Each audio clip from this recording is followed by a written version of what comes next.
Les manipulateurs toxiques dans les relations familiales.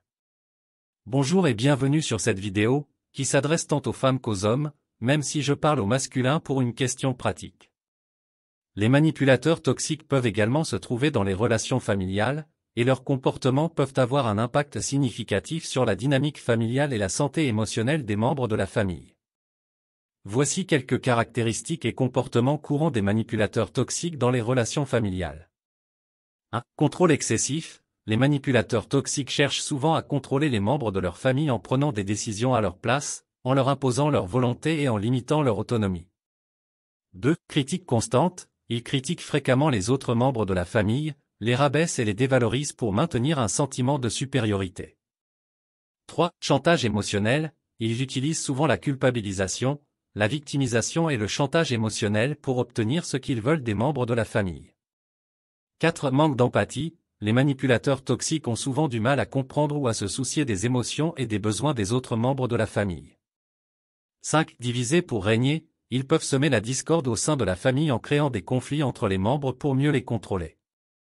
6. Mensonges et manipulation. Ils ont tendance à mentir ou à manipuler les situations pour servir leurs propres intérêts, même si cela nuit aux autres membres de la famille. 7. Isolement. Ils peuvent essayer d'isoler un membre de la famille en limitant ses contacts sociaux ou en le coupant de ses amis et de sa famille élargie. 8. Instabilité émotionnelle. Certains manipulateurs toxiques peuvent alterner entre des comportements aimables et des explosions de colère ou de rage, ce qui rend difficile la prévisibilité de leurs réactions.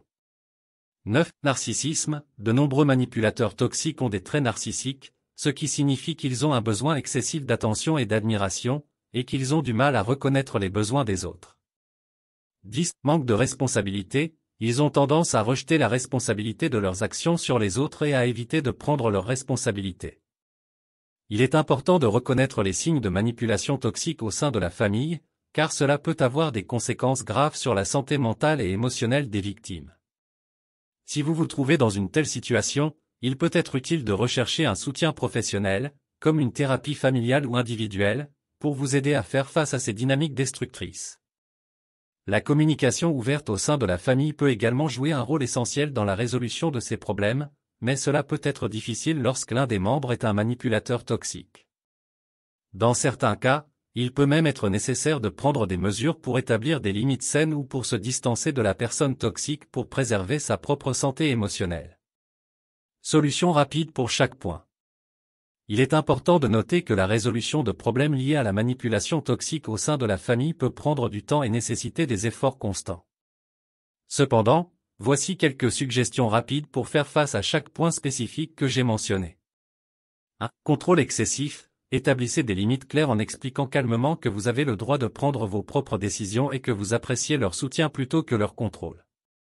2. Critique constante. Exprimez vos sentiments en utilisant des « je » plutôt que des « tu » pour éviter d'accuser directement la personne. Demandez des commentaires constructifs au lieu de critiques. 3. Chantage émotionnel. Identifiez quand cela se produit et refusez de céder au chantage. Restez ferme tout en exprimant vos sentiments et besoins. 4. Manque d'empathie. Exprimez vos besoins et vos émotions de manière assertive. Demandez un soutien émotionnel si nécessaire, mais ne vous attendez pas toujours à ce qu'ils comprennent. 5. Diviser pour régner. Essayez de résoudre les conflits en privé et ne laissez pas la personne manipulatrice vous pousser à prendre parti contre d'autres membres de la famille. 6. Mensonges et manipulation. Restez vigilant et confrontez la personne manipulatrice si vous découvrez des mensonges. Exigez l'honnêteté et la transparence dans les relations familiales. 7. Isolement. Gardez des liens avec vos amis et votre famille élargie pour éviter l'isolement. Informez d'autres membres de la famille de votre situation si nécessaire. 8. Instabilité émotionnelle. Restez calme et assertif lorsqu'ils ont des accès de colère. Ne tolérez pas les comportements abusifs, mais ne répondez pas à la colère par la colère. 9. Narcissisme. Évitez de nourrir leurs besoins d'attention excessive et concentrez-vous sur vos propres besoins et votre bien-être. 10. Manque de responsabilité. Soyez clair sur les conséquences de leurs actions et insistez sur le fait que chacun doit assumer ses responsabilités. En fin de compte, il peut être utile de rechercher un soutien professionnel, comme une thérapie familiale, pour aborder ces problèmes de manière plus approfondie. La communication ouverte au sein de la famille est essentielle pour résoudre ces problèmes, mais elle peut être difficile lorsque la personne manipulatrice ne coopère pas. Si la manipulation toxique persiste malgré vos efforts, il peut être nécessaire de prendre des mesures plus drastiques pour protéger votre bien-être émotionnel. Nous sommes arrivés à la fin de cette vidéo pratique. Nous espérons sincèrement que cette vidéo a été une source d'inspiration et de réflexion pour vous. Si cette vidéo pratique vous a été utile, nous vous invitons à la partager avec vos proches, vos amis et vos collègues. Merci encore de nous avoir accordé votre temps et votre attention. Bien à vous.